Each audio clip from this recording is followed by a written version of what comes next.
L'illumination est souvent perçue comme le sommet de l'éveil spirituel, mais cela peut sembler hors de portée pour de nombreuses personnes. Cependant, cette idée vient d'une vision unidimensionnelle de l'illumination, basée sur des paradigmes spirituels dépassés. Il est temps de comprendre ce qu'est réellement l'illumination et d'en finir avec cette idée qu'elle est inatteignable. L'illumination ne se résume pas à une perception unidimensionnelle, mais plutôt à un état mental multidimensionnel. Auparavant, nous avons essayé de comprendre l'illumination en observant certains individus éclairés, des prophètes ou des gourous spirituels, que nous avons placés sur un piédestal, les rendant inaccessibles à la plupart d'entre nous.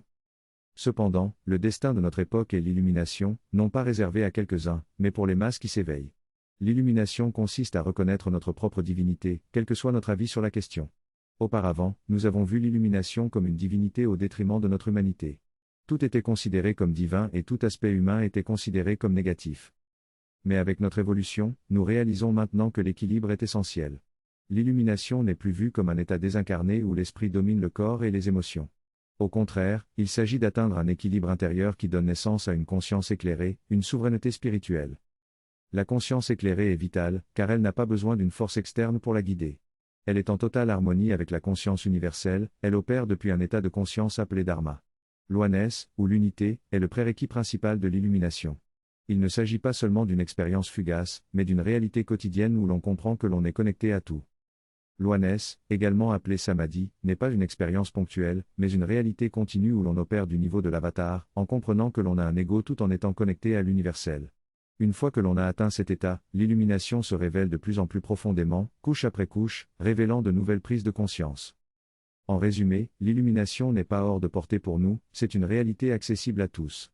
Il s'agit de trouver l'équilibre intérieur, de reconnaître notre divinité et d'opérer depuis un état de conscience éclairé, en harmonie avec l'universel.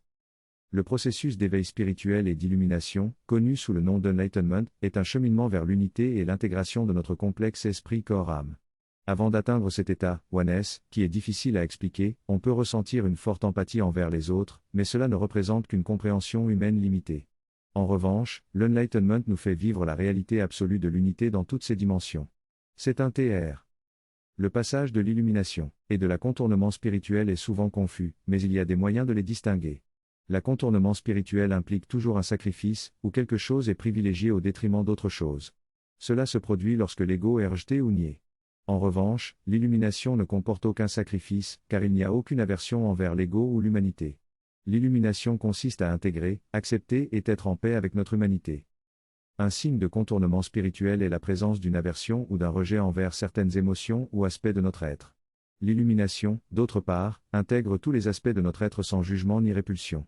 L'illumination ne suppose pas l'oubli complet du passé, mais plutôt une focalisation sur le moment présent et l'accès à la mémoire selon les besoins. Il est important de reconnaître le processus de guérison profonde et de travail intérieur qui accompagne l'illumination, par opposition à la contournement spirituel qui est basé sur la douleur et le déni. Alors que ces deux états peuvent sembler similaires à première vue, il est essentiel de développer un discernement pour les distinguer afin de pouvoir réclamer notre humanité et notre divinité simultanément. Un processus de prise de conscience spirituelle peut être difficile et éprouvant, mais il peut aussi être gratifiant et épanouissant. Cela implique souvent des moments de réflexion profonde, de remise en question de soi-même et de recherche de sens et de connexion avec quelque chose de plus grand que soi. C'est un parcours personnel unique et chaque personne peut avoir des expériences différentes. Peu importe où vous en êtes dans votre chemin spirituel, il est important de continuer à explorer et à grandir. À la prochaine, musique, applaudissements.